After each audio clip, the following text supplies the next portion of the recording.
where science fiction meets pop culture. We're the podcast that covers everything pop culture and beyond the multiverse. Are you ready to get your geek on?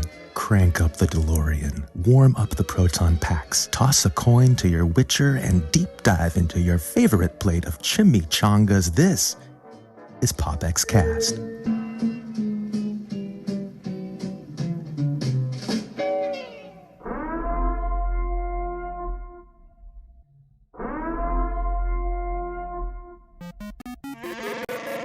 You are listening to PopXcast, where science fiction meets pop culture.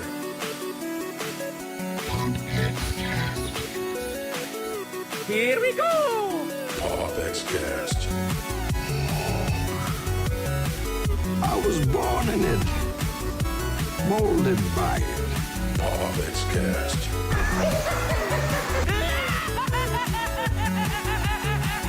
The strings on me. Autobots, transform.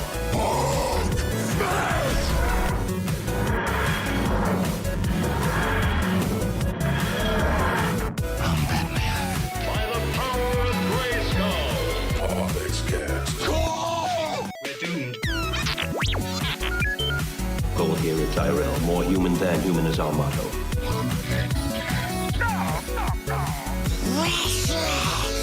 Here's Johnny. Never had a pet pony.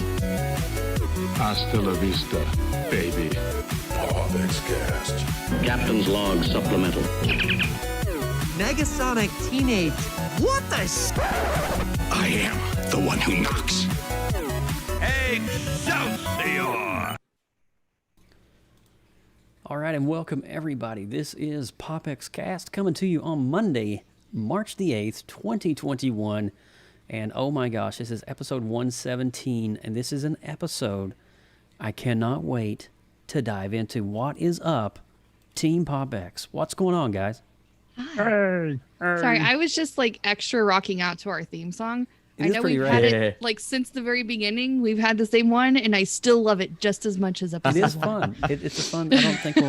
I don't think we'll ever change that. That works very well for. It is too epic to change. So many cameos, so many references, so much pop culture glory. It's great. Want to give a huge shout out right now. We already got Darth Baca hanging out with us. Mike Rolane, what's up, dude? Well, now, hell, I'm hungry. All right, good for you. We got Jeff Poffenbarger in the house. What's up? What's going on, my brother? It is so good to see you guys, man. Holy cow.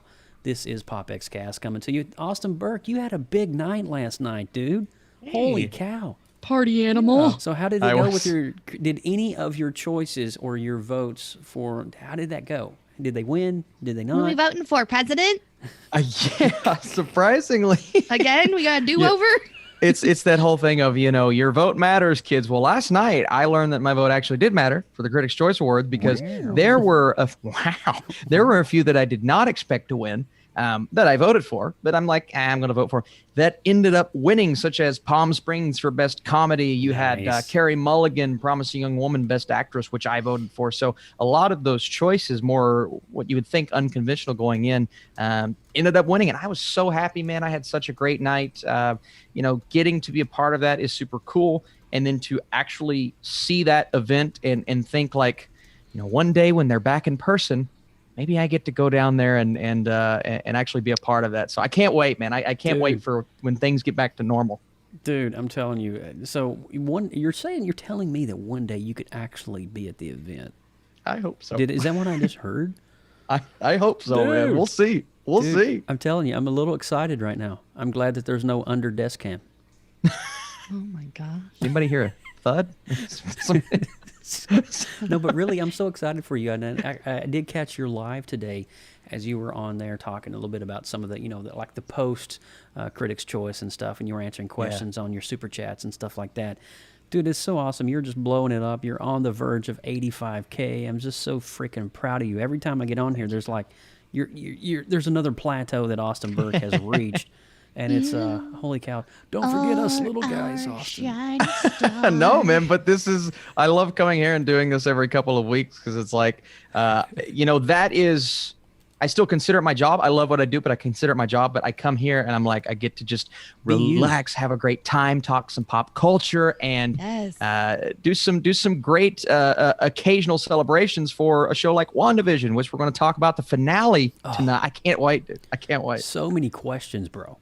So many questions. Lindsay Badger, how has your weekend been? Now, what's going on in your neck of the woods? It's been a beautiful weekend. We've been in the 70s, which is a fantastic improvement according, other than the horrible winter weather we had a few weeks back.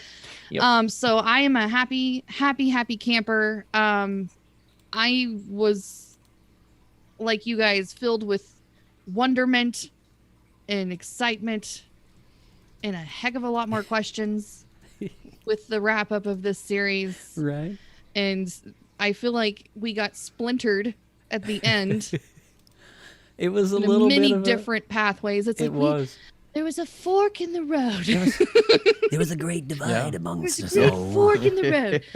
But also our retro rewind this week super got me pumped. I can't wait to nerd out about that here in a little bit too. Oh man, it's one of my childhood favorites, so I'm not gonna bash this. No, we're gonna. All right. Good. This is great. Lindsay's positive. A stark difference.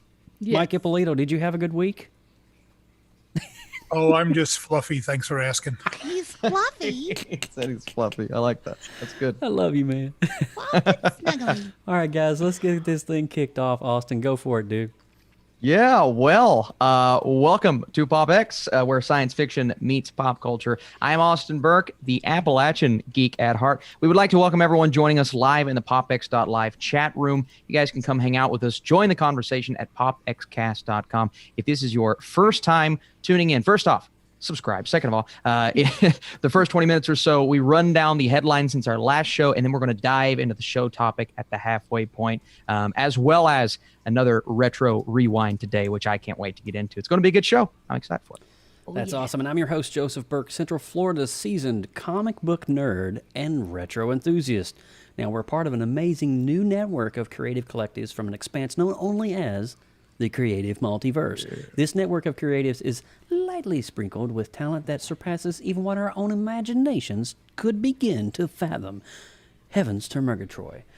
For more information, the Creative Multiverse is literally all across social media, including our Facebook groups at the Creative Multiverse.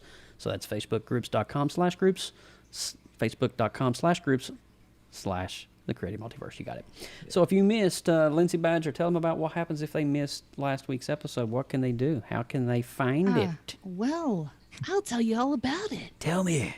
All right. What do they win, Johnny? Sweet. If it was an unfortunate event in your life and you missed such an epic episode of 117 of the PopXcast show, let us tell you about it for just a half a second. WandaVision review and Big Trouble in Little China retro rewind is what we are talking about. We kind of broke down a few of the episodes just to kind of catch everybody up on what we thought about all the big events of the season so far, not to include the finale, because that's what tonight's about. So that's what we talked about last episode. Make sure you go over to either our website at popxcast.com for all of the great shows that we've done in the past, and also this one I was just telling you about. And all the archive is there. You can just roll around and all the geeky goodness. Just get a nice, even coating it's like a of nice, nerdiness. delicious, like, you know, it's one of those like panko crumbs with some herb crusted chicken. It's beautiful. I'm channeling my inner Annie Potts there. Yes. And as we always talk about at this section of the show, not right now. Stay in your seats, enjoy your popcorn. But after the credits are rolling, I want you guys to do us a favor and head on over to Google Play or iTunes, okay? This is important. It keeps the love going for the show. We need you to click the subscribe button. Hey, while you're sitting there, just go ahead and click the subscribe button on the channel, because you're just sitting there listening to all the good stuff. So just click on the subscribe button here, and then after the show, you go over to the Google and the iTunes, and you get your nerdy on over there. Give us some stars. 5 is what we like. You choose which ones you want, and then maybe say something nice. Even emoticon, smiley face, that's cool too. What do you guys think? You down with that? Cool. All right. Keep going. Oh my god! I know. I'm just like off the rails crazy tonight. No, I'm just so glad. Just keeping us going. What's happening right now? Keeping us on track. What's happening right Before now? we go into the news this week, I want to say a huge shout out to iTalk Marvel 227, and also we want to say Axon 5150. What's up, guys? You guys are friggin' insane for hanging out with us tonight on PopX Cast. Hey guys, we got some news coming up for you. Don't go anywhere. PopX Cast is on the scene. Here we go. Extra, read all about it. This is PopX News, coming to you live, right here on PopXcast.com. Seriously, one of the greatest moments in cinema glory. Steve Carell and Jim Carrey. I love that guy. Good. Oh my gosh, that's so good. Austin, you're leading out the news this week, buddy. Yes. All right. Well, first on the docket, we have actually a little bit of a sad news story. We have Daft Punk, one of the most influential and popular groups to emerge in the past 20 years, have announced their retirement via video titled Epilogue, posted Monday morning. The duo's longtime publicist, Catherine Frazier, officially confirmed the split and declined to provide further details. The 8-minute clip begins with a scene from the duo's 2006 film, Electroma, that features the pair Thomas Bangalter and Guy Manuel de Homem Cristo. Probably got that well wrong. Done. Who did I do good? Who for many years have concealed their features behind a robot concept, walking around the desert wearing in their familiar space helmets and leather jackets. After a few moments, one of the members looks to the other, removes his jacket, reveals an energy pack on the back, and the other touches a button on the pack. The first member walks away quickly and then explodes. So that was kind of their farewell. But, this... Sadly, the first thing that came to my mind is like, who's going to score the Tron sequel? Because they're just one of the best soundtracks literally of all time. But then you have Daft Punk, who have been so influential over the years, and their style of music. I mean, honestly, Joe, and it's the style that we love here, but it's also a style that's going to resonate for forever for fans. Daft Punk honestly is one of the influential bands for me because of Tron. I mean, I know they created so much more music than Tron, but their body of music is just dude. Sorry, Lindsay, I didn't mean to interrupt you. Sweetie. No, that was fine. You were being all heartfelt, and I was going to be silly because I was going to ask. So does this mean that they're no longer hotter, better, faster, and stronger? Work it, do it. Harder, better, stronger. No longer. That's what no they longer. Are. No longer. Right. Wow.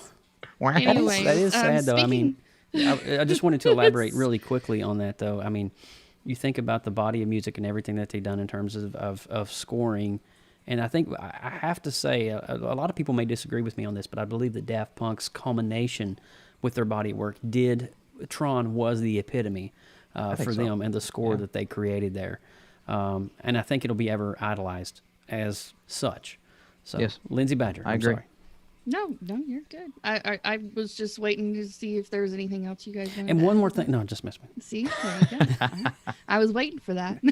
I'm teasing. I mean, they could always tag team off on somebody doing the other soundtrack, right? For 3. They could. Yes, they'll have to. They probably have Marshmallow on I would speed personally, after hearing Hans Zimmer's Blade Runner 2049, I would love to hear the Hans Zimmer score Tron 3. That would be rad. Come on. So good. My gosh. Come on. Well, speaking of futuristic awesomeness, okay. Let's roll into the next story. Quantum Leap, a classic sci-fi show that had a controversial ending. If you guys remember, I remember the back ending. in the day. After 5 seasons of 97 total episodes from 1989 through 1993, the series lead, Sam Beckett, played by Scott Bakula, did not make the leap home, which everyone thought was going to happen. Instead, he visited the timeline of his friend and companion, Al Calavici, to rewrite his tragic history,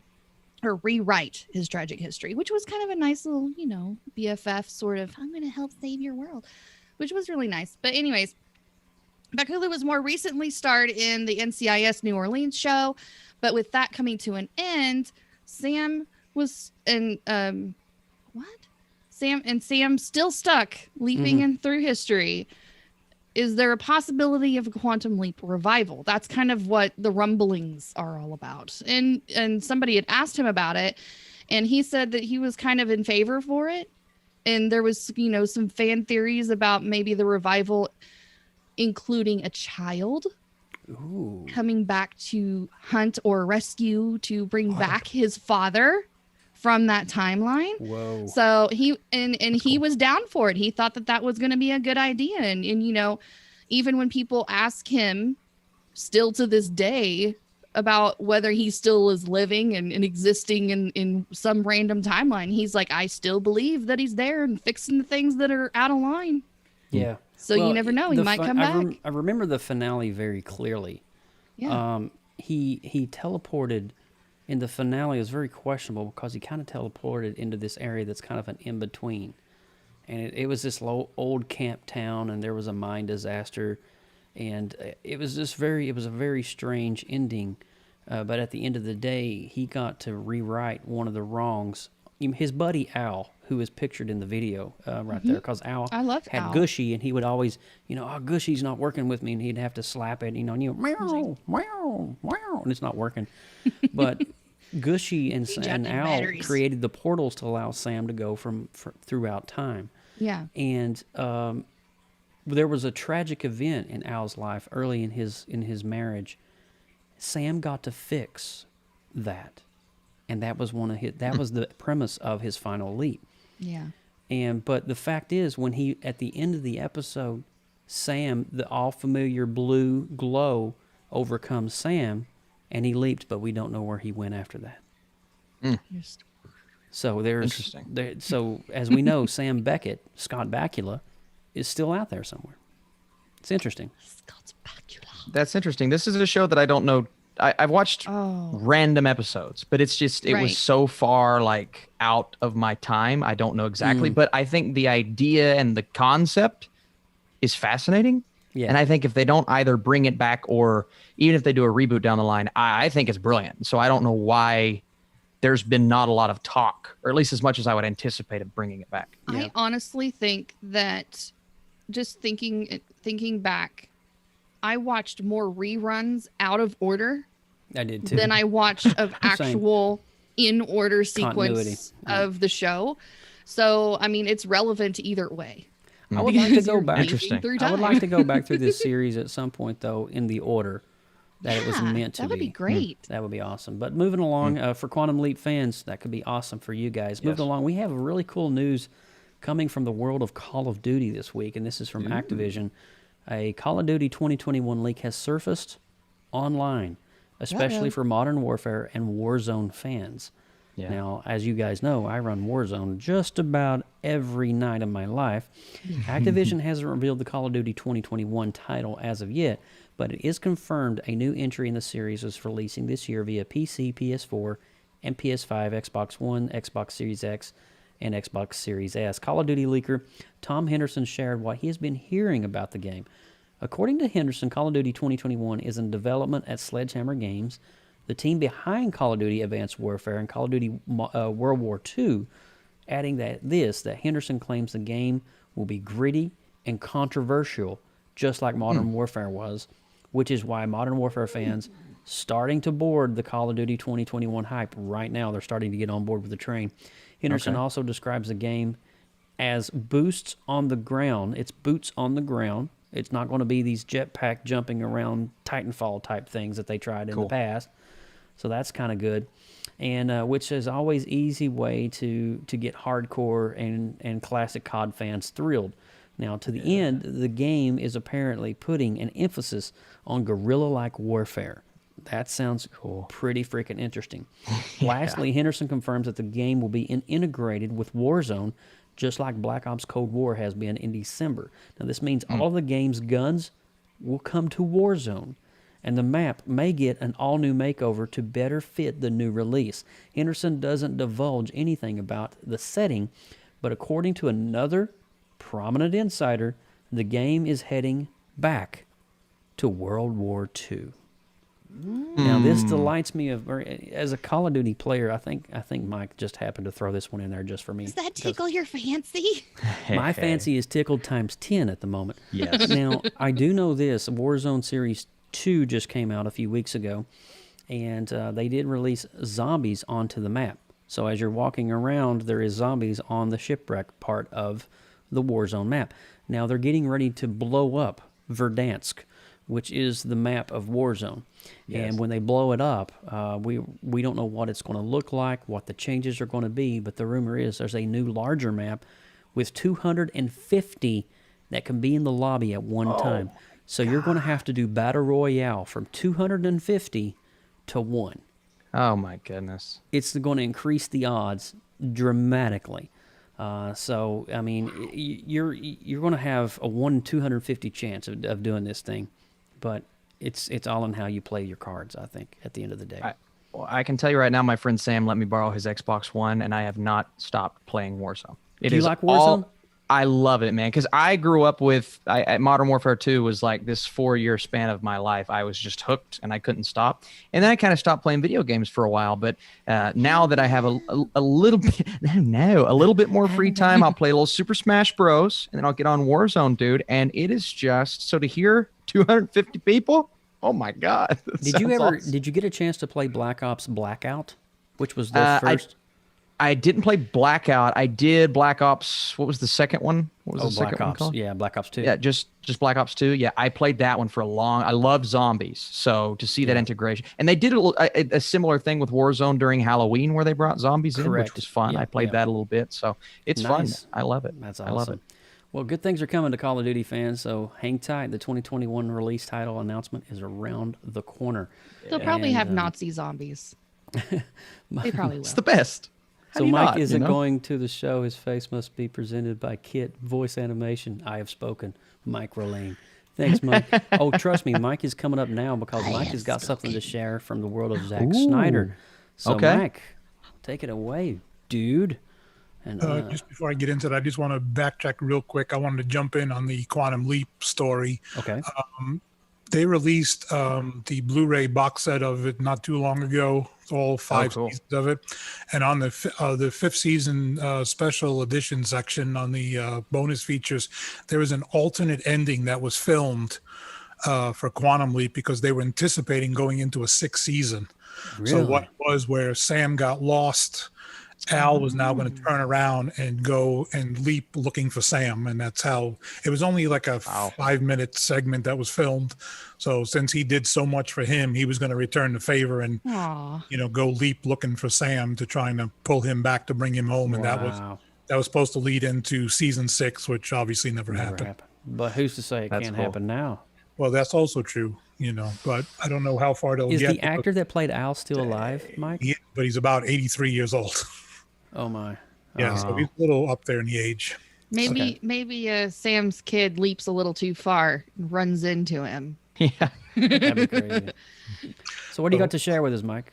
Real quick, I came across a video yesterday. If anybody follows Geeks and Gamers or Star Wars Theory, they're all part of a big community together, including a YouTuber called Uche Nwaneri. He's also into, gaming, and similar to he does what Geeks and Gamers are doing. And they're holding a fundraiser on March 17th, which is going to be the eve of Zack Snyder's Justice League. And they're having a fundraiser for suicide prevention. Wow. And the main guest will be Zack Snyder himself. What?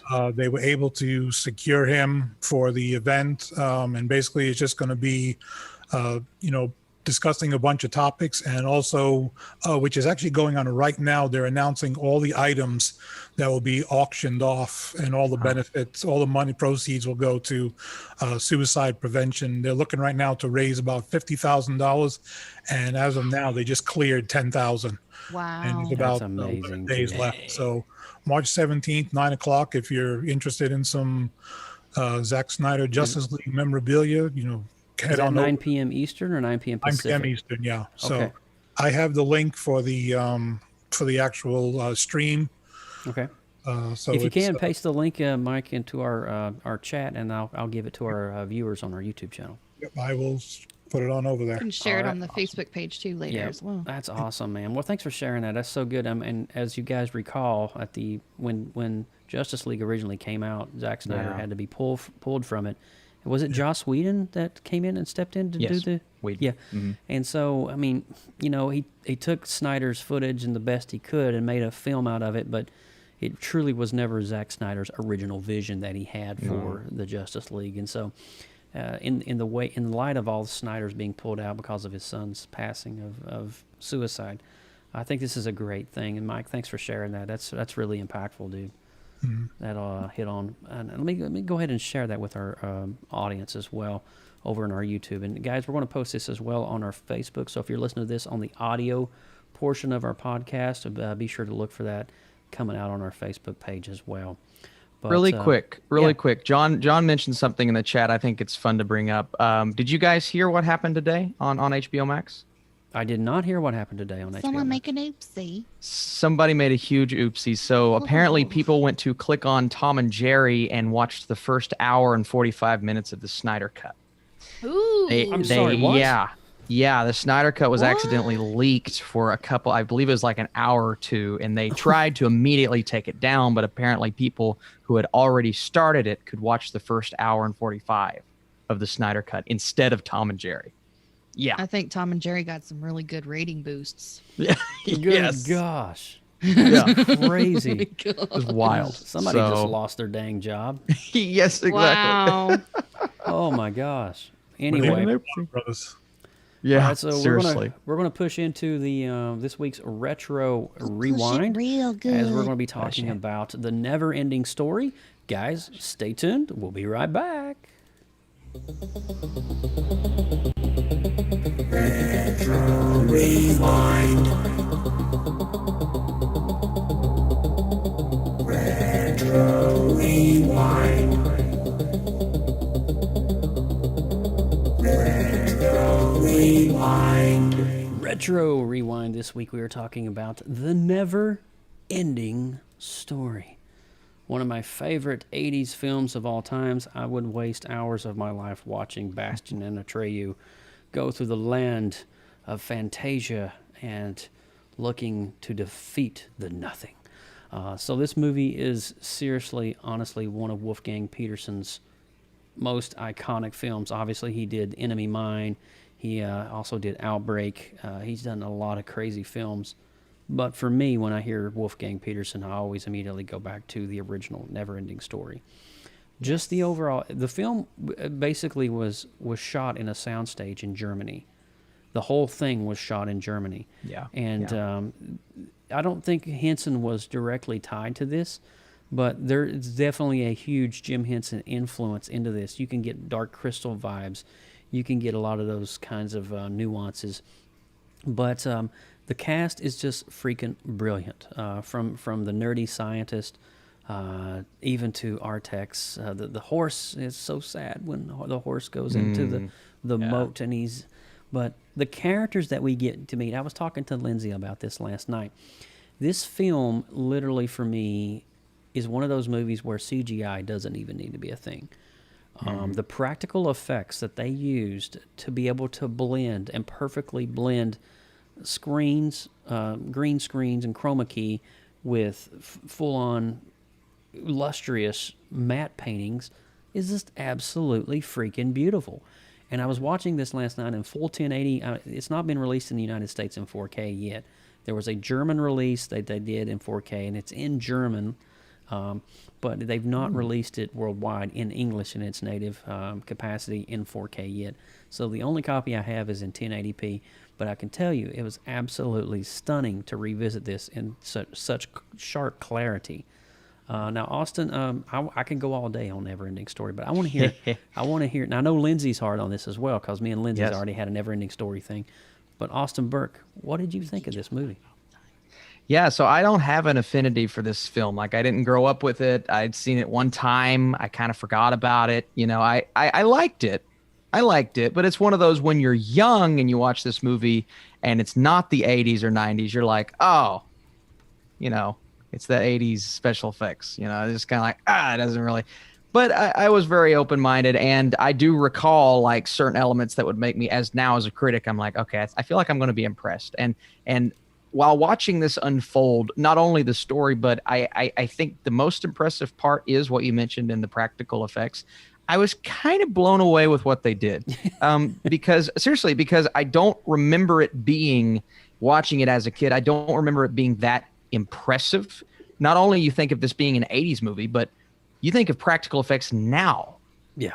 I think those effects are just as good as some of the practical effects we see now, right? The only time in the film that took me out of it was when he's actually, riding through the clouds. And then I'm like, okay, well, clearly, but what more can you do, right? Yeah. But the creatures and the designs and the world and the landscape, and I did a ton of research, like the scene where they're all standing. Apparently, there's E.T. and Yoda and everybody standing there, like all of these Steven Spielberg connections, because he actually went in and helped bring this movie over from Germany. Little old Austin brain didn't even know it was shot in Germany. Yeah. So I start watching the movie and I'm like, all right, why is there dubs? Why is everyone dubbing? And then I'm like, oh my God, these are German actors and they're talking German. So discovering all this stuff for the first time was really cool. Now, I know Wolfgang Peterson from a movie called Das Boot, which is... Yep, Das Boot. Oh, my God. Oh, my God. This movie's wild, right? And then he went he did Air Force One, he did Troy and all these movies. But I think Neverending Story might be one of his coolest accomplishments, because this is bringing this world to life at a time when you shouldn't have been able to do this, right? Yeah. You can do this now. I actually think this movie's really primed for either bringing it back, canceling the sequels, doing something fresh, modern with this. But it's really impressive what they did. So I was very impressed watching this movie. I enjoyed the story.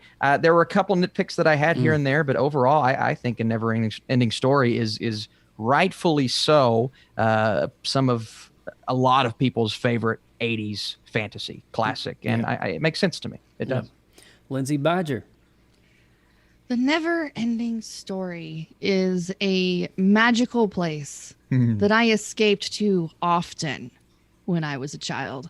I always, when I think of this movie, I always remember that special moment where you get to go with Dad to the movie rental store and he lets you pick out that one movie. And it may be like every other week, it's payday. Let's splurge, rent a movie, and so that was like my go-to. There was like a cycle of maybe 2 or 3 movies that were like my staple, and my dad's eyes would roll every time I brought him the same VHS tape over and over again. He's like, good Lord, really? This one again? This was that movie. Oh, this was that movie. I honestly didn't even need to rewatch this movie this week because I have it permanently seared into my brain. All the characters, all the storyline, all of the beautiful artwork, the crazy, gorgeous soundtrack that haunts you in your sleep is so wonderful. It's like a little dreamland that you get to go visit for an hour. I don't even know what the duration of this movie is. What, hour and a half? 1:30. Yeah. Hour 1:36 something. Yeah. And I know that it has your staple traditional stylings of an 80s movie of fantasy. But it's not so dated. It's still relevant. It's not super cringy, it still has all of those beautiful aspects like you guys were talking about before that you can kind of overlook a little bit of the, oh, it's not super realistic. Well, no kidding. I mean, you don't see pink dragons flying through the sky. So, I mean, like, it's just, you have to kind of let go and just have fun with it. And the scripting of it, there's some epic one-liners that you can come up with. And the thing is that, when you've met your people, when you can throw out a line like, these were good, strong hands. And whenever somebody knows exactly what you're talking about, those are your best friends. That's true. Those are the people you should be hanging out with for the rest of your life. Like strong hands. Yeah. But I have to ask you guys, did you have, what was your favorite character? Because there's a lot of a wide variety of characters. You have your princess in the tower. You have your hero that's kind of a little bit of a Native American feel going on, fighting the buffaloes and Indians and all that kind of stuff. And then you've got your deep dark villain that actually gave me nightmares as a kid and scared the crap out of me. You know, honestly, my favorite character is the ancient turtle that's allergic to the humans. That scene cracks me up every single time. What is it she always says? Never mattered now. Yeah. But the thing is that I'm impressed with a fantasy movie how rich in emotion it is. It takes you where you're thrilling, flying above the clouds, and that you have that adrenaline rush of excitement, but then you're like sobbing because of Artax in the depressing mud. That whole scene, sometimes I just have to fast forward past it because it's just heart wrenching. My wife couldn't make it through that. She's an animal lover, so it's heart wrenching. She's like, I can't believe you watched that movie again. I'm like, yeah. So it really is, and then you have the terror of the creepy things lurking in the dark. You know, so there's all sorts of emotional roller coaster that you're going on with these characters. So I was just kind of wondering. I was like, do you guys have a favorite character from this movie? Falkor. I mean, that's kind of like a standard go-to, and I mean, he's literally a flying blob of cotton candy. How can you not love him? It's amazing. I mean, and also too, I don't know if you guys know this, but Falkor is voiced by Alan Oppenheimer, the same guy who not only did Skeletor in Masters of the Universe, but he did Cringer. He is an 80s voice icon, much like Peter Cullen is to Transformers. Alan Oppenheimer is right up there, dude. And his soft tone, his gentle voice as Falkor, for me, that was just a comfort when I hear Falkor speak. You know, it's just like, I want a friend like that speaks to me in that way. It's encouraging, you know. Yeah. So good. I had one questionable bit about this movie that I've always questioned. Even in the 80s, how many schools have attics? Like, seriously. Yeah, it's a very creepy attic, too, with skulls and wolf heads. Yeah, I mean, it's like a creepy attic that's like in a haunted house, and it's supposed to be in the school. That was like the only questionable bit of the whole movie for me. Maybe. I don't know. I haven't gone to school in Germany, so maybe that's kind of like a normal thing. Well, I got to hear from Mike Ippolito on this. Mike, so what did you think of this good old-fashioned classic 80s Jim? Well, I don't think I'm going to be able to top the movie critic. He kind of nailed everything, so I'll just keep it simple. It's a very simple movie. I don't remember it being, when I was a kid, I don't remember, seeing it originally. I remember seeing it a little later on. But I don't know, to me, after watching it a second time, and it kind of brought back some memories on it, it's not, it's not overwhelmed with so many characters. It's not like, Endgame type of characters. You got just a simple amount of characters. And for the time, the special effects that they had, I mean, was, you could do it. You can only do what you had in the time, and as a kid, as a young kid watching it, it's the first to me, I think it was like your first exposure to, almost like going to a fantasy world, and I think it may have set the precedence for a lot of these, like for your Narnias and Harry Potter and stuff. Definitely. Like that.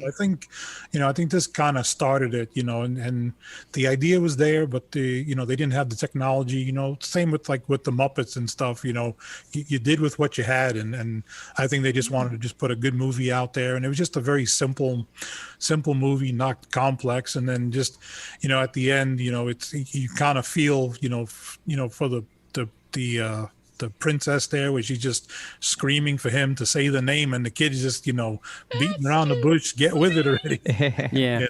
But building up the anticipation. Yeah, exactly. And then for him going after the bullies at the end. I mean, because back in the 80s and stuff, that was the norm. See, for me, I'm glad you said that, Mike. I've never shared this on PopX, but I was bullied heavily as a kid. I was too. And so I was definitely the brunt of many jokes in my high school. And so the Neverending Story, when that scene came on, dude, I was just so joyful because I knew that one day I could get the last laugh, it kind of empowered, the ones that are, I don't want to say weak, but the ones that aren't fitting into the crowd of whatever is going on. So, but I'm glad you said that, Mike. That was nice. But Mike, you got a favorite character? I'm just gonna go with the general on with Falcor. I mean, that was, that's from the character that I remembered from watching the movie, or if I see a clip of it, that kind of strikes. But as far as the other characters, it's been so long since I've seen it, so I didn't remember them all. And once the names started coming out, I started to remember a little better. That's awesome. Well, we're going to wrap this up on the Neverending Story. And if you guys are enjoying the Retro Rewind, this new segment that we've added here to PopXcast, I'd love to know what you think about it. And first and foremost, I want to know what movie you want us to do next. And so we do have a schedule for the next 2 Retro Rewinds. But beyond that is where we want you guys to help start chiming in. I can give you a teaser. The next Retro Rewind we're doing is War Games. So I'm excited to, hello, Dr. Falcon, would you like to play a nice game of chess? So we're going to be talking about that. And but let's review officially, as if we're reviewing a film, The Neverending Story. I'm going to give my first one, I will go an 8.5 out of 10. And I'm not comparing it with today's standards. I'm comparing it between the time it was filmed, 81 to 89, 80 to 89. That's where I'm kind of looking at the bar. So an 8.5 for me. Okay. Yeah, I'll go ahead. I really did. I enjoyed it quite a bit. There's a lot good. I did feel my one main criticism is it when I was watching, I'm like, this doesn't feel like as complete of a story as I want. And then I went to find out that it was actually half the book, and part 2 was apparently the other half of the book. And from what I remember from part 2, I've seen bits and pieces, and I heard it was really, really bad. So I don't know if I want to complete that. So that's probably my main criticism, keeping it. But other than that, I was so impressed with the practical effects and the fact that they could get me to care so much about these characters. So my score, I'm going to go 7.2, a 72% for my score. But let me tell you, this is one that I think rightfully so fits in that 80s nostalgic classics in the fantasy genre. Yeah. Yes. Lindsay Badger. Yes, the sequels are significantly fall short. That's what I heard. They're trash. Significantly. Yeah, part 2 is bad, too. Yeah. Part 2 is bad, but at least does continue the story, so you kind of... I saw there's a part 3 too, and apparently don't watch it. It's like the worst thing. It gets worse as you go down the line. Even I've not seen part 3. No.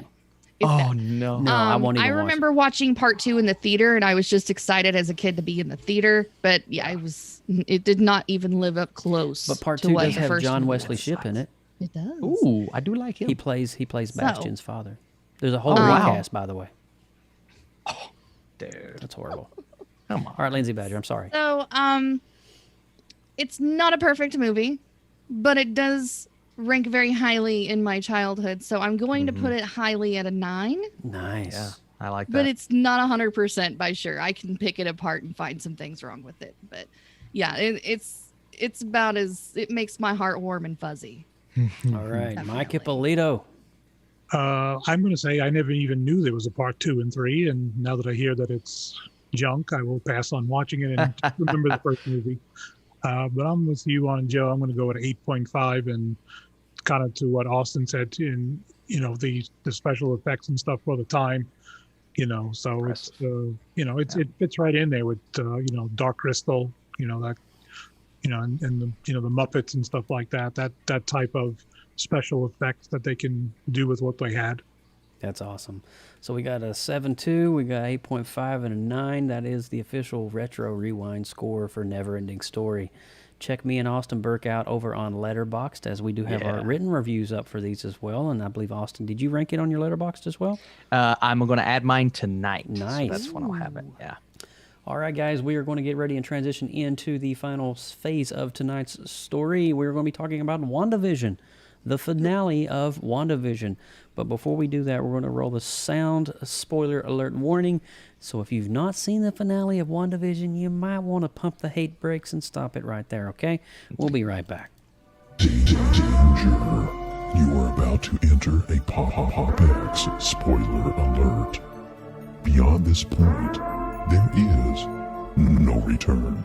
You have been warned. You have been warned, ladies and gentlemen, and we are talking about WandaVision, the finale, episode 9. and 8, I guess we can talk. 8 and 9 kind of go hand in hand. So, but holy cow, more questions than answers, in true Marvel form and fashion. Yeah. But there's a lot to unpack here. There is a lot to unpack here. And can I just say, let's talk a little bit. Let's spend just a short amount of time on 8, and that's particularly that would be Maximoff, Wanda's backstory, and the little just review with. Oh my gosh, dude! All along. It was hard to watch some of this come to pass, and we finally, as Agatha. This was the episode where Agatha was walking her through time, right? Yes, yeah. It was like her little life montage there for about a half hour or so. Do you not just feel heart-wrenching for Wanda Maximoff in this moment? Imagine having that storyline. That's deep, dude. I mean, your family's in Sokovia, and you're watching and of course there's the briefcase with all the shows that pretty much what we talked about. We've already talked about it, and there it is, the Dick Van Dyke Show, Bewitched, all the famous sitcoms of the time, and it's in Dad's briefcase. Yeah. And it makes sense at that point. Yeah. But my God, the tragedy, the explosion in the apartment, the death of the parents. And they sat, how long did she sit under that table thinking that the bomb was going to go off? It was 2 days. 2 days. 2 days. 2 days, 2 to 3 days. Did you imagine that 48 hours you'd have to sit there and stare? Suffer. Like that. Not knowing if it's going to go Starving, having to go to the bathroom, trying to, be a little bit protective of the brother a little bit, Oh my gosh. Dealing with your own emotional But somehow turmoil. the TV was still on. And yet again, she was able to escape that reality of a bomb crashing and killing her parents, and kind of focus and fixate on the sitcom, essentially. It's just heart-wrenching. Yeah. You guys got any comments you want to add about episode 8? I thought Thor had the most tragic backstory in the MCU because he lost his mother, he lost his best friend, he lost his brother. His dad. I'm thinking Wanda, his dad. Oh my God. I'm thinking Wanda is really competing with that because everything she went through prior to this, and now seeing the actual backstory, and now seeing what she just went through in the finale with her kids. Yeah. I think she might have the most tragic backstory in the MCU, and wherever she goes, I think bad from here. I think it's going to be at least slightly justified because it's really, really bad what happened to her. Yes. I have no words. I think it was beautiful. Yes. I think it was beautifully done. It was. I mean, it was heart-wrenching to watch, but beautifully portrayed to give us an accurate kind of in-depth analysis of her childhood. Mm-hmm. That portion of her in Sokovia that we never knew or never saw. Mm-hmm. And then it goes into the actual Hydra Institute where they kind of used her. And we don't know how long she was in that institute because she was later captured shortly after kind of being a refugee after her parents died on the streets, and probably was captured at some point by Hydra to do all kinds of crazy experiments on, because I guess it was considered she was a super or whatever you want to call that. Yes. So it's just very heart-wrenching to go through that and watch that. And then, of course, at the end of episode 8, as we're going to build up into episode 9, which I really want to get to, is we have the culmination and the famous song Agatha All Along. We got not just a wrap up and a fill in of the gaps of Wanda, but we also got a backstory for Agatha too. We did.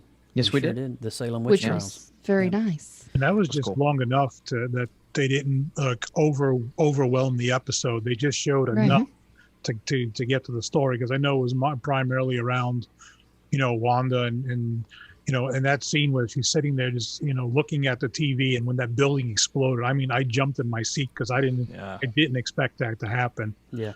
And just to make it worse on top of it, when she sees Vision and she says to him, "I can't feel you, and if you felt nothing, then you must be made of wood," because that was just, just on top of that, and then to see that was just kind of hard to take that in.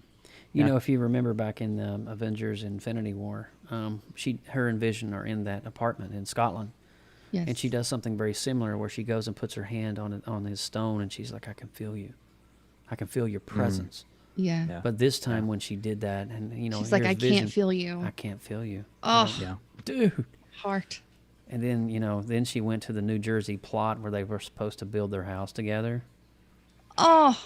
Yeah, it was just like wave after wave of grief that you could just feel wash over you. Like you were her. You were literally like placed in her footsteps through this entire story. And it's just like, dang, girl. I got a little misty-eyed. I'm not going to lie to you. I got a little misty-eyed, especially, you after seeing all the culmination of her backstory and just her and Vision and just the pain.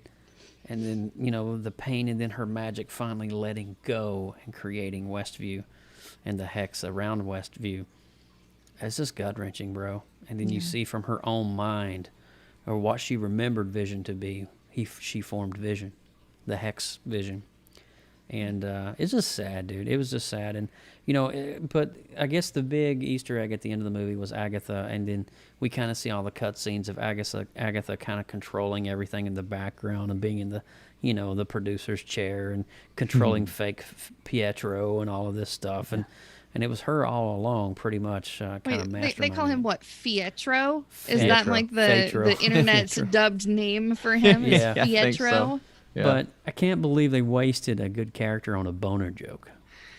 Oh, that's horrible. Yeah. But I mean, the cutscene for that though, in the credits, was whenever we were like, yeah, you got the what is the official name for that Vision? That's the white the white Vision. You got Vision, White Vision, and then you got the Vision. The Vision. Okay. And so, I mean, I was seeing double Vision. You can call him. You can call him White Vision, but I mean, I go White Vision and then Vision. There's just no really other way to explain it, but yes, the cutscene, the end, Paul Bettany in white makeup coming to life was just my god, sweet. On the edge of your seat. That was the big cameo that he wanted to work with that was his entire career. The actor he always wanted to work with was himself.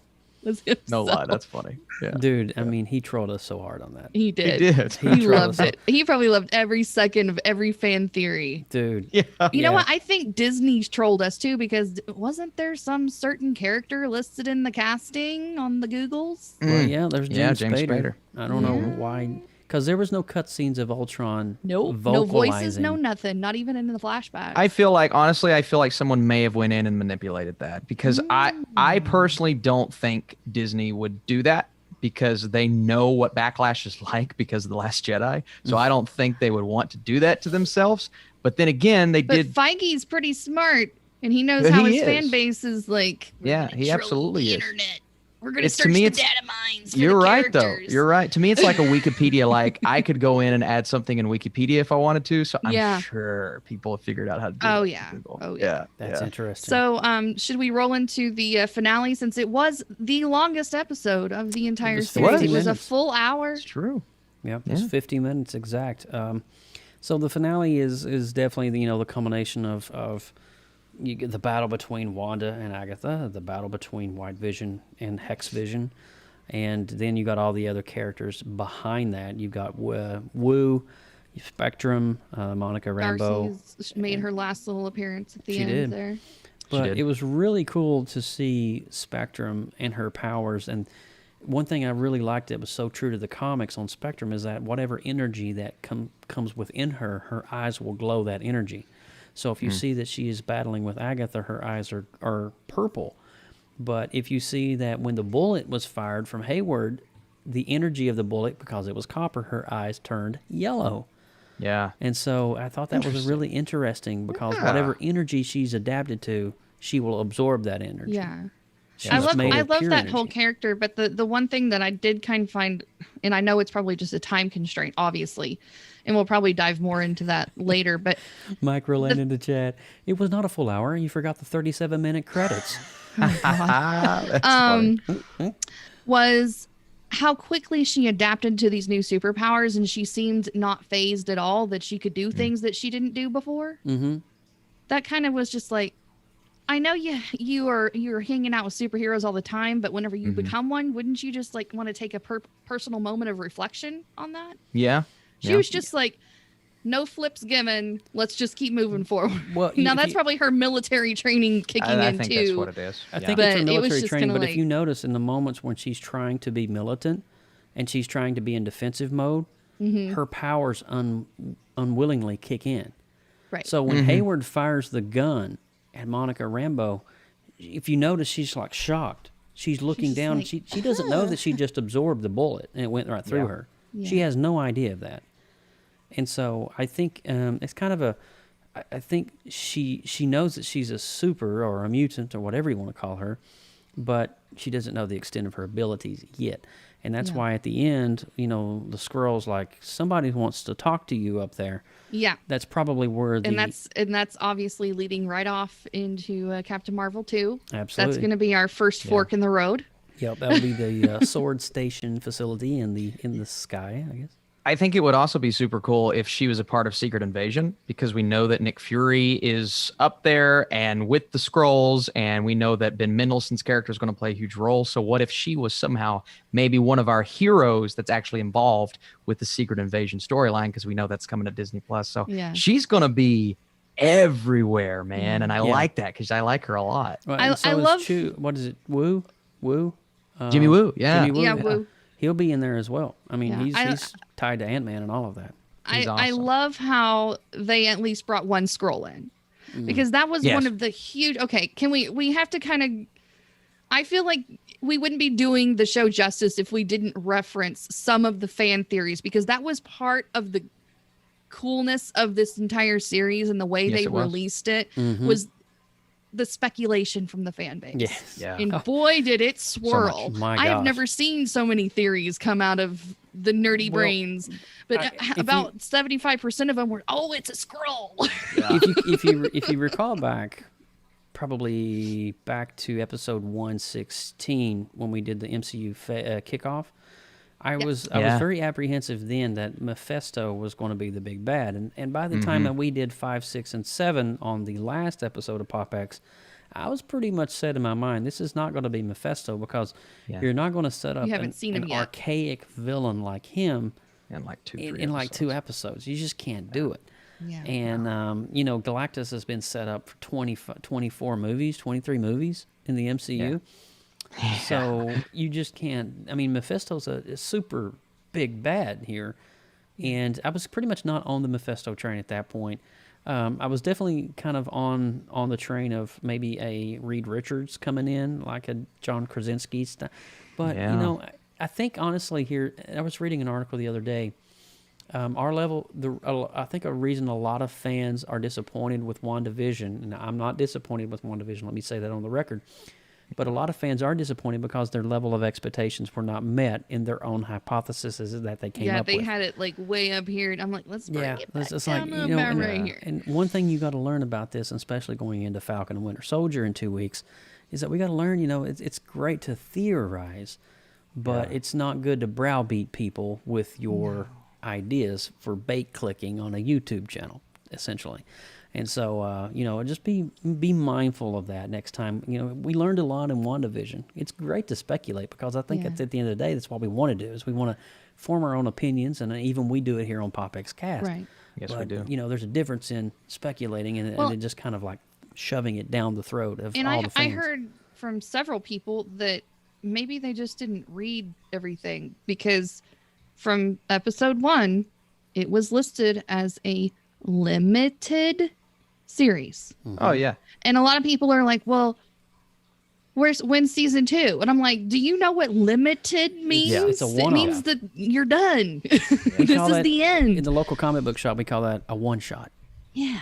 It's a one-shot. So, yes, it was. I think the people skewed their expectations, expecting it to be a longer running series as well. Because you can't set up a big bad like that. I want to gravitate down to Austin and Mike. Mike, so specifically, let's talk about episode 9. What was some of the moments for you that just kind of like really blew you away? Was there anything that stood out particularly? Well, the two fight scenes between Agatha and Wanda, and the two visions, I think that was great. that's typical of Marvel, you know Marvel caliber of fight scenes. I mean, but you're on TV, so you are limited to what you can do. And the way Wanda kind of turned it around on Agatha, where I can't remember exactly what it was called, but I know when they were in that the runes down in the basement there, she had all those symbols up on there, and she says that who cast the spell, controls everything, and she turned it around on Agatha by covering it up with the storm. Yeah. I thought that was well played there. That was really cool. Yeah. And then the two visions fighting, then all of a sudden where they so sweet comes out when he said, "Well, I'm the conditional vision." I'm going, well, something's going to happen here. Yeah. Can we have Can we engage in a conversation? Yeah. And then the ship of Theseus, and to go down that hole, if you remove a plank, for the replacement, when is it still the original? So that kind of leads to where, the White Vision was just, is not the original Vision that was killed off in Infinity War. That was just like another one that they had made. Yeah. Am I getting that right? The White Vision is the Vision from Endgame. Yeah. He is the Vision with the Mind Stone torn out. And Hayward, if you remember the scene in episode 8 when Wanda went to Vision to see Vision at the sword facility, he was all torn apart. Yeah. That particular scene is almost literally identical as the scene from Marvel Comics where Vision was literally torn apart. And I believe that is in House of M, if I'm not mistaken. And so I think the reason why he is in white is because he is, I guess it's a new paint job or whatever. I mean, it's like a different car, but he's a different... He has a different vision and a different purpose he's supposed to get into the Hex and kill Wanda, essentially. Yeah. That's his mission. That's what I wasn't sure if it was just another recreation, if it was part of it, it answered a lot of questions. I mean, the last 2 episodes, sealed the show for me. The 2 questions I had was, where did she get that deed from? Did it actually come from Vision? Where she has the heart, and where is the White Vision now? Yeah. It's kind of the 2 things. And what you said, Joe, about, people getting their expectations. I've seen, a lot of nonsense with, this show was garbage because there was no Doctor Strange, or there was no, this person, that person. I'm going, this show held its own. It didn't need any major characters. And if you're going to, carry on about that because of it, then you need to go watch something else, because exactly. It's just you got your your expectations so high that you've now ruined the show for yourself, and so I just that unfortunately that's the internet we live in, I guess. But you're spot on, Mike. You're definitely spot on, and I was satisfied. I mean, if they didn't have Doctor Strange or Ultron or Reed Richards, and I'm saying I'm fine with this show the way it ended. It was held itself enough, up to the expectations of how good and beyond that it was for me, that I didn't know what to expect going into it. And I just want to say, I think Catherine Hahn was amazing. Oh my God. Episode 1 all the way to the end. Her outfit in the finale was amazing. And, the second Doctor Strange has, come back again as Agatha Harkness. I think she did an amazing job. And I think 2 things there, and I'm going to let Austin just blow it up here. Did you notice that Wanda didn't necessarily kill Agatha? She just depowered Agatha. Her. But in the comics, she did something very similar to Agatha, but Agatha down the road mentors Wanda on the use of her power. So that's the reason she kept her alive. Now, fast forward, let's talk about the White Vision for a second. Did anybody stop to notice that the power cell on Vision's mind, did that look familiar to any of you? It looks like the Iron Man. The arc reactor. Yeah, the arc reactor. I think I kind of feel that is some Stark tech that that Sword was able to get a hold of, possibly, because I mean, you got the magic of Wanda, and then you've got the spark of the arc reactor. I think that was enough. But the scene that I want to talk about, and then I'm going to let Austin go, is when the Vision from the Hex said, "May I?" and he touches the White Vision, and then his eyes become clear. He comes from the synthesoid robotic eyes to more of a clear eye. I think in that moment, he doesn't have the emotions restored to him from his previous life before Infinity War Endgame. Correct. But I think he's aware of everything. He Yeah, he knows knows the that Wanda history. was his wife. He knows that all of this is happening in the background. He has no recollection of the Hex vision and what that vision has been going through, but just his awakening. And so it was by no coincidence that that flick was orange as well, which indicates the Mind Stone power was transferred. So I don't know, was it obviously it wasn't a real Mind Stone. Maybe it was a fake stone. I don't know, because Wanda created it from nothing, and I don't know if you can create an elemental stone from that. There's a lot of diadem. Austinberg, I'm going to shut up. What did you think about episode 9? Yeah, that's White Vision's just fascinating in Samuel general. Prater. You mentioned the Austin, call me. Oh no, Sam! You have to wait for me, bro. I love you, man. Thanks for joining, though. Be sure to hit like and subscribe. But he said he needs to play some Warzone with you. Oh my god!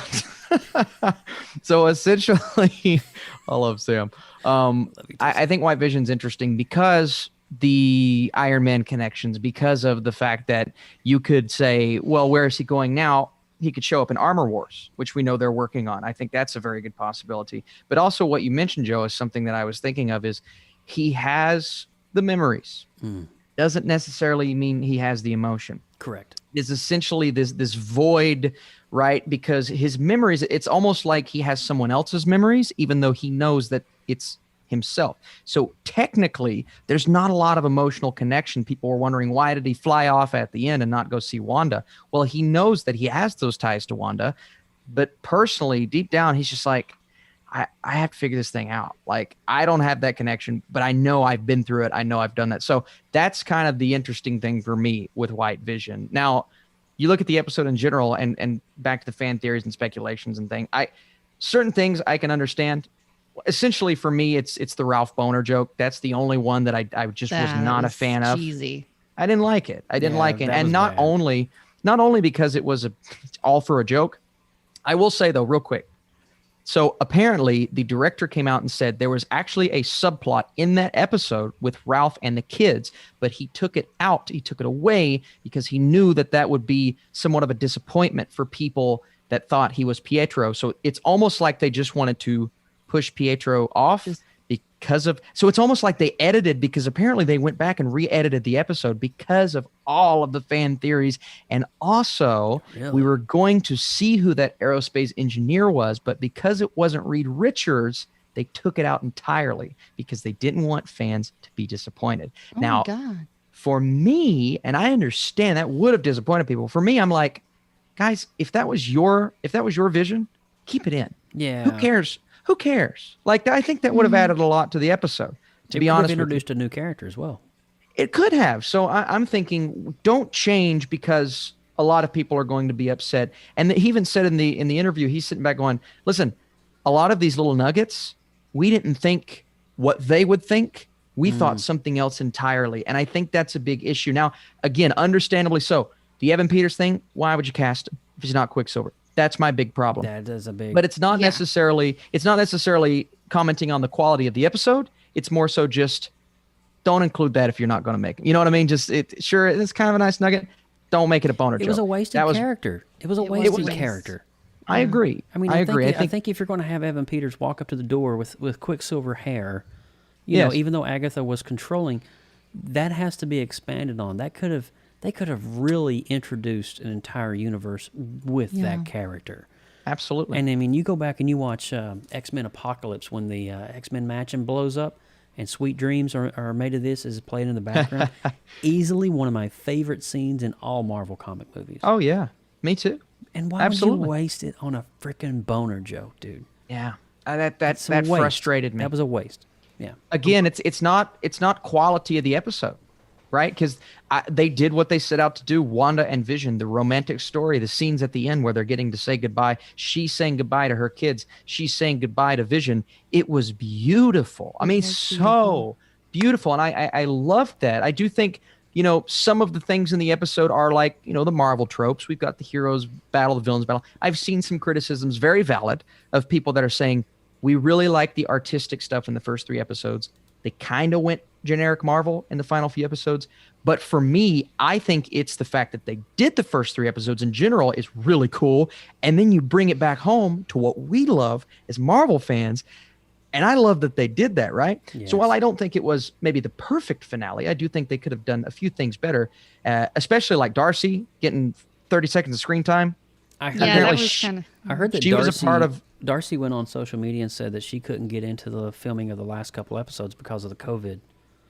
And that's somewhere else I was going was Okay, the that makes more COVID sense. situation really, really hurt this show because apparently they weren't even done with the episodes when the first episode premiered because they were going to release 1 through 3 at the same time. They ended up doing 1 through 2. The reason they didn't do that is because they would not have had the finale finished by the time it would have aired.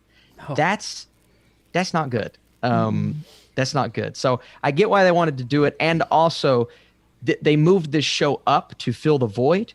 This show would have been much more, I think, gratifying for fans if we were 2 months away from Doctor Strange 2. But now that they moved it up so much and they moved Doctor Strange back, we are a year and a couple months from Doctor Strange 2. So there's just a lot of things at play. But at the end of the day, I love the episode. I love the 2 teases that we got at the end, especially Wanda's tease really setting her up. And I'm full on board. I don't think this is a stretch at all. I think she is full House of M, not necessarily that storyline, but it's that Doctor Strange will have to assemble some people. A modified version of the House of M.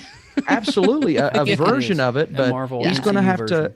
He's going to have to find some people to take her down in that movie, and I am all here for that. You know, she's got Darkhold, and Darkhold And that's the key. is, and even Agatha went on to say that you are more powerful than the Sorcerer Supreme. Yeah. I mean, for her to say that, I mean, you know, that's some serious hardcore crap there. I don't think it's going to be even Doctor Strange. I think it's going to be a plethora. He could even awaken Agatha as an ally. I mean, there's so many venues that they could go into that. And but I do want to circle back to one thing as we start to kind of wrap things up here now. But is the White Vision? I believe when he was awakened and his mind came to, his emotions weren't intact. I agree with you on that, Austin. Yes. But I think when anything is awakened, what is its first inclination to do? To go to its maker. Yeah. And I think he's Go trying after to Hayward. find if Tony and Banner are still alive. Ooh, yeah. that's good. And that would be me. He's trying. I think next time we see White Vision, he might be trying to find Stark. Yeah. And Stark is dead, obviously, and he's Right. probably going to try to go to Banner.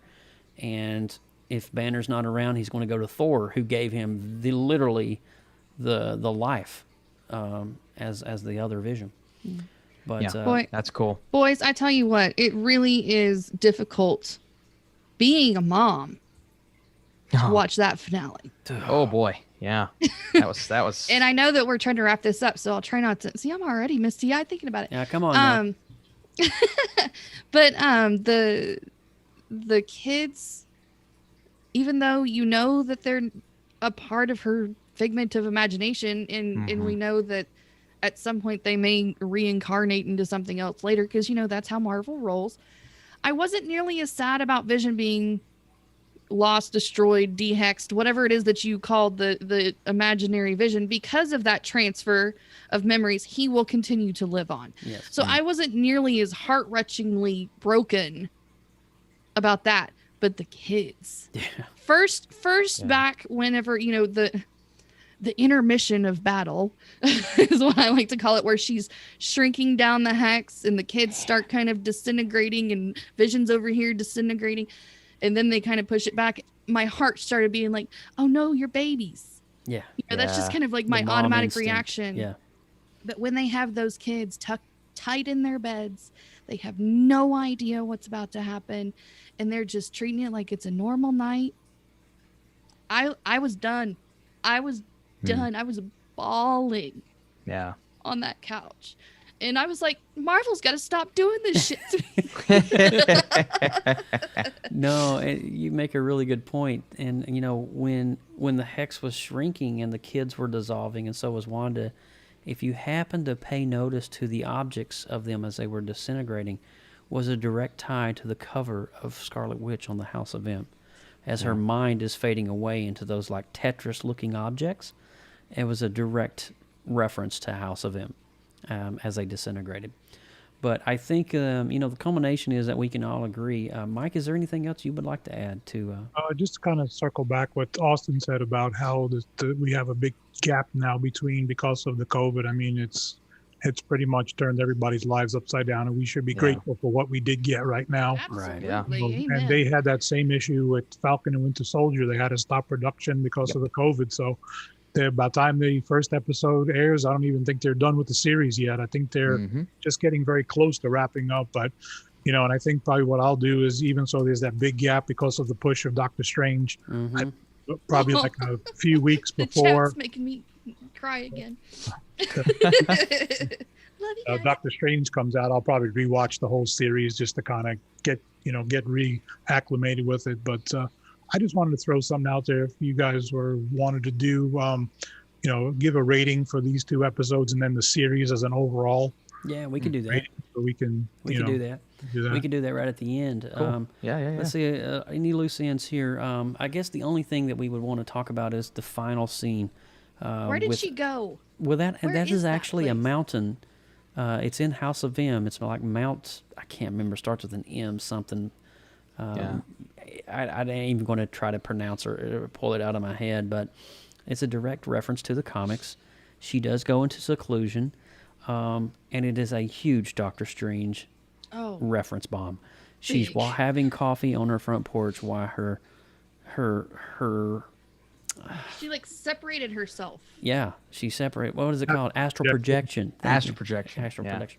And so she's astral projected herself, and she's literally reading Darkhold. And you can hear her kids screaming at the end of it, which kind of is an indicator that she's going to try at some point to probably bring back her children.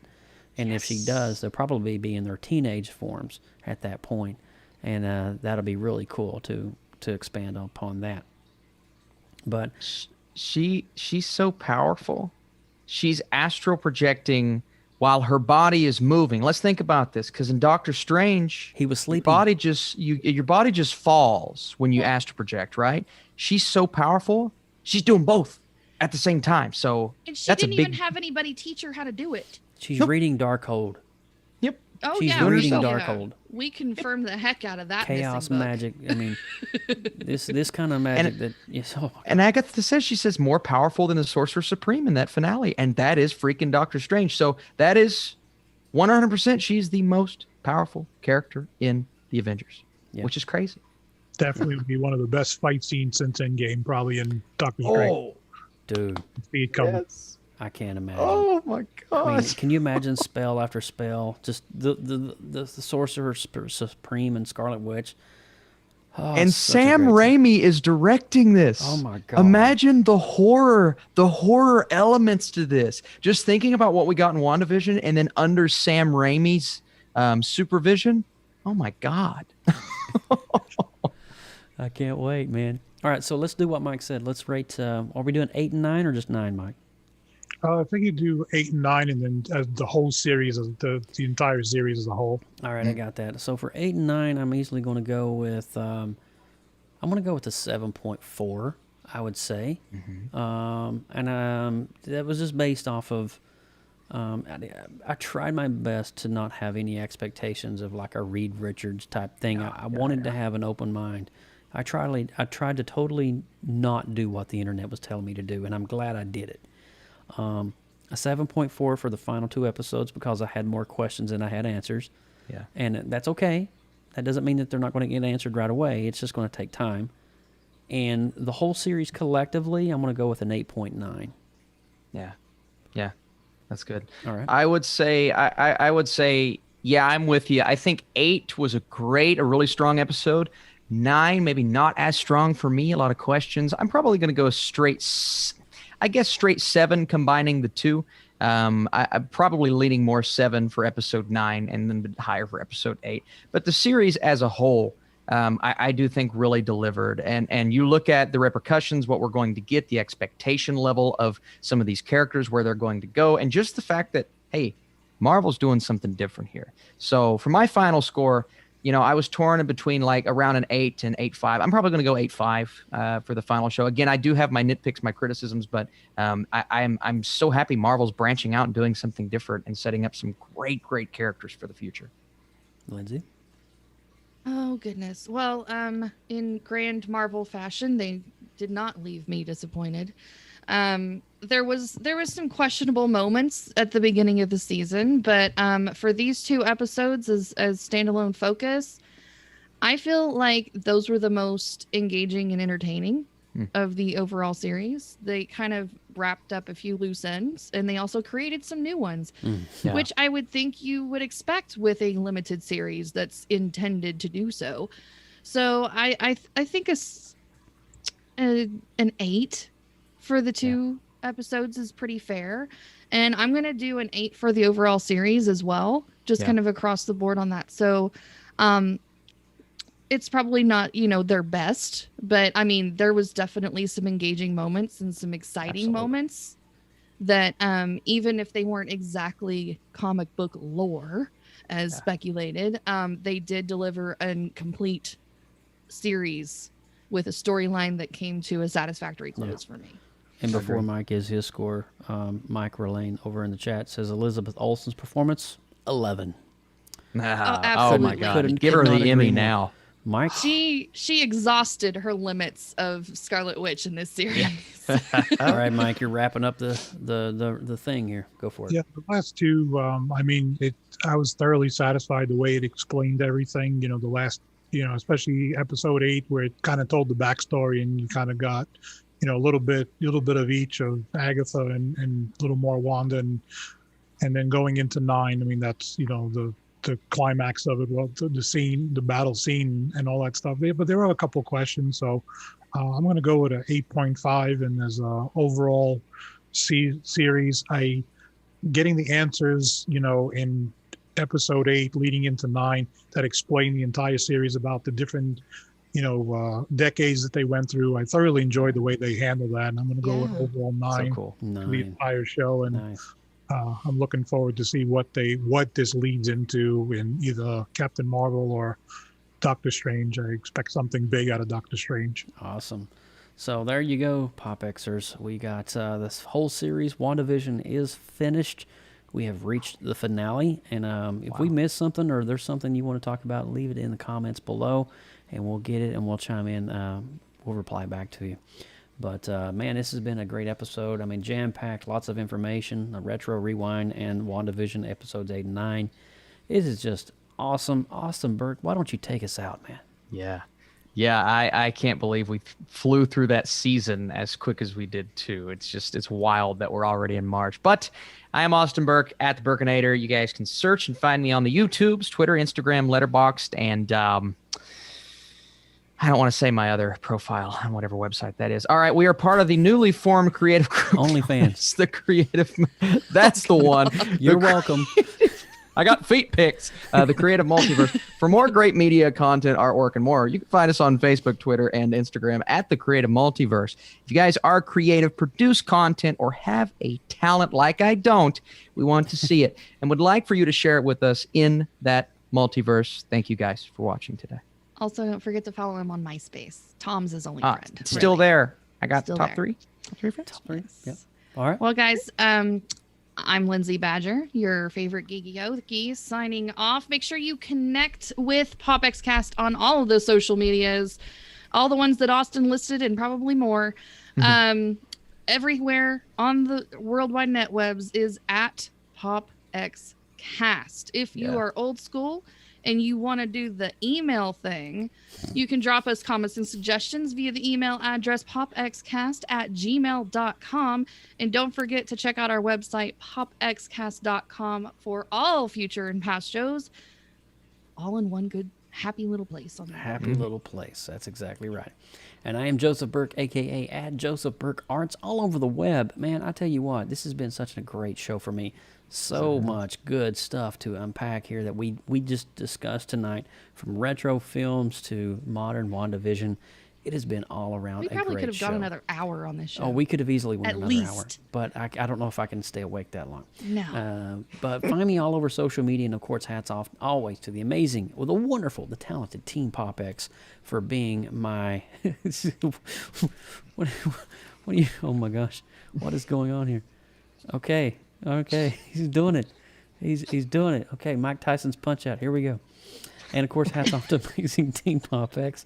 And that is this episode of PopX Cast. We'll see you next time on episode 118, where we get to talk, guess what? Falcon and the Winter Soldier. Oh yeah. And the Retro Rewind will be War Games. Oh, yeah. It's going to be a great episode. So we're signing off, guys. Thank you guys so much in the chat. Huge shout-out to some of our faithful people hanging out with us in the chat. We got Mike Rolane, Chase Lopez, John Poffenbarger. Oh my gosh, it just keeps going on. Arjun Kokanda, hope I got that right. Please, I'm so sorry if I... Darth Baca, Axon 5150. Holy cow. This chat is... Sam Prater is still waiting for Austin to play Warzone with him. And you guys, what is going Patiently on? waiting. All right. All of that said, guys, we're going to wrap this up. Take care. We'll see you next time in 2 weeks on a Sunday night for episode 118. Holy cow. Take care now. Bye-bye.